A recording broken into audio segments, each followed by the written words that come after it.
Good day everyone. Let us introduce ourselves first. I am Vanessa Rose Lapanya Villaver. And I am Madeline May Arden Pusoy. And I am Terry May Diliante Sabihon.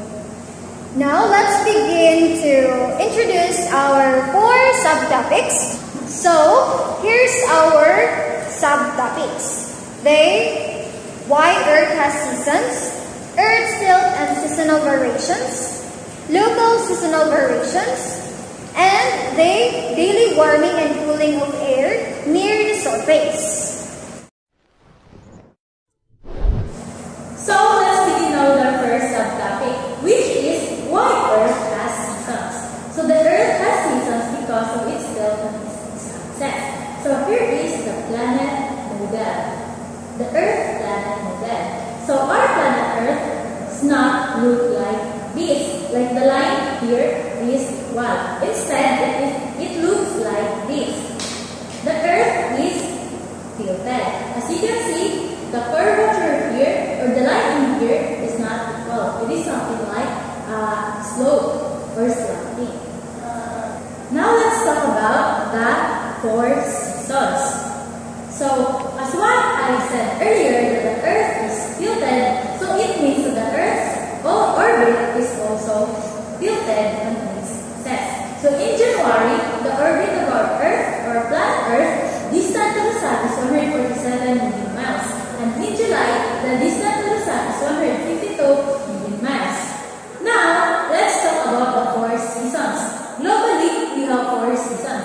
And in the Philippines, in our country, we just have 2 seasons, the dry and the wet seasons. So, let's talk on now globally the first seasons, which is the summer, winter, autumn, and lastly, the spring. Now, look at this picture. So, this picture, as you can see, that the Earth is tilted. So, the yellow color indicates the sun's ray or the direct sunlight towards the planet Earth. Now, look at this picture. So what do you think type of season it is? Oh yes, of course, it is summer. And the summer is the warmest season with the longest days and the most direct sunlight and abundant sunshine. And it is when the active plant grows. So it is the time where we will wear pink clothes because of course it is a hot day, or sometimes we use umbrella when we go out. Next, let's proceed to the next picture. So what do you think the type of season this picture is? So it is the autumn season. So the autumn is the cooling of temperatures, decreasing daylight hours, and the falling of leaves in deciduous forests, and the preparation for plants and animals for winter. So at this time, people start wearing thick clothes because it is the time the cold days starting to appear or feel. Now let's proceed to the third picture. So what is it? So it is the winter. So the winter season is the coldest season, the shortest days, and the least direct sunlight, and the potential for snow and ice. And it is the season where there are the dormancy for many plants and animals.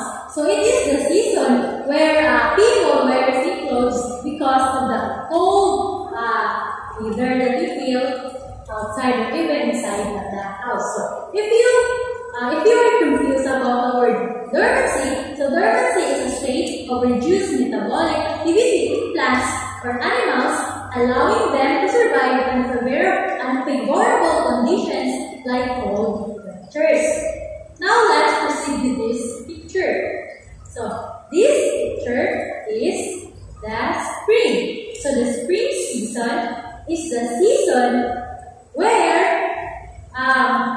the increasing daylight hours and the melting of snow and ice in many areas.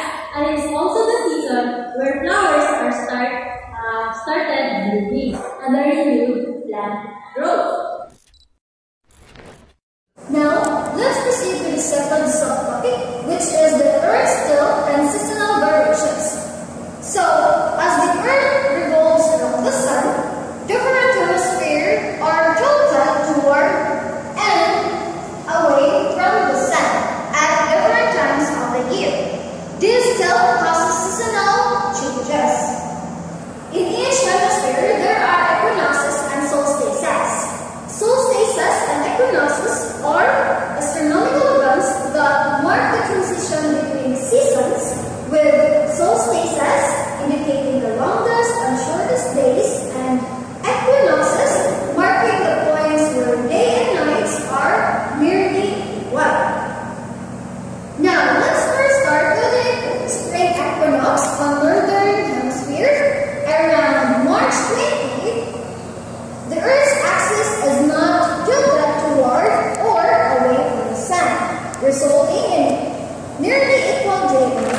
Around March 20, the Earth's axis is not tilted toward or away from the Sun, resulting in nearly equal day and night. Marks the start of spring, and the other side of the Earth experiences autumn.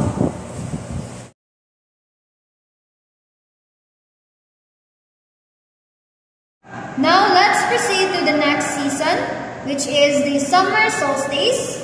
Around June 20, the northern hemisphere is tilted toward the Sun, experiencing the longest day of the year and marking the start of summer. The other side of the Earth experiences winter.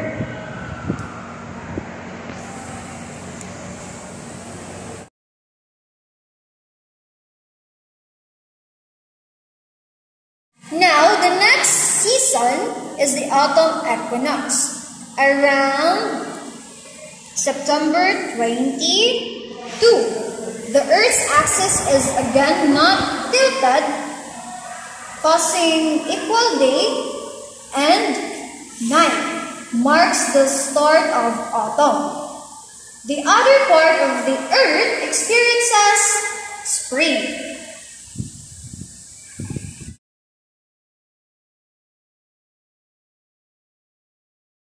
And the last is the winter solstice. Around December 21st, the northern hemisphere is tilted away from the Sun.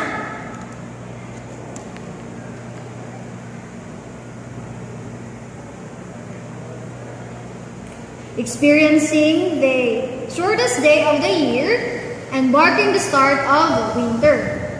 The other part of the Earth experiences summer. So the northern and southern hemisphere have seen seasonal transitions. However, they started with different dates. Now our third subtopic is the local seasonal variations. So in this subtopic, we will talk about what influences the seasonal variations. So first, let's define what is local seasonal variations. So local seasonal variations refers to the differences in weather patterns and climate that occurs within a specific region throughout the year. Now, let's talk about the seasonal variations are influenced, as I said earlier, by some things, and it has different or a variety of factors, including the latitude, the proximity to large bodies of water, and the last, which is the local geography. So now let's first talk about the latitude. So why does latitude influence the seasonal variations? So latitude, or the locations closer to the equator, experiences less variation in seasons compared to those farther away. And then, the proximity to large bodies of water talks about that coastal areas tend to have milder and more consistent climates due to the moderating effect of the ocean.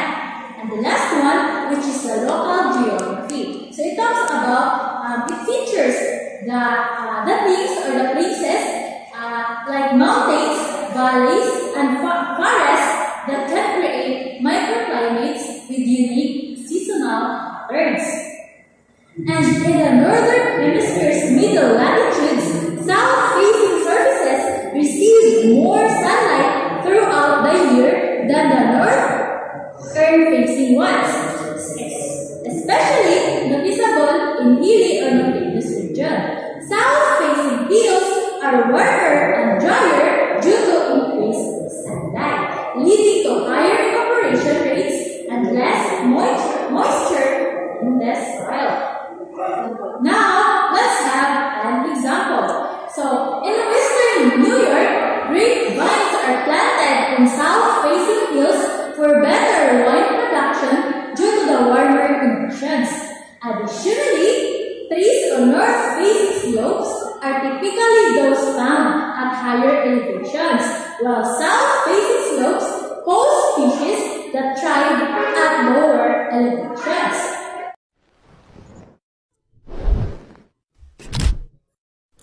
For our last subtopic, it is all about daytime warming and cooling of air near the surface. So daytime warming, as the sun rises, it warms the ground.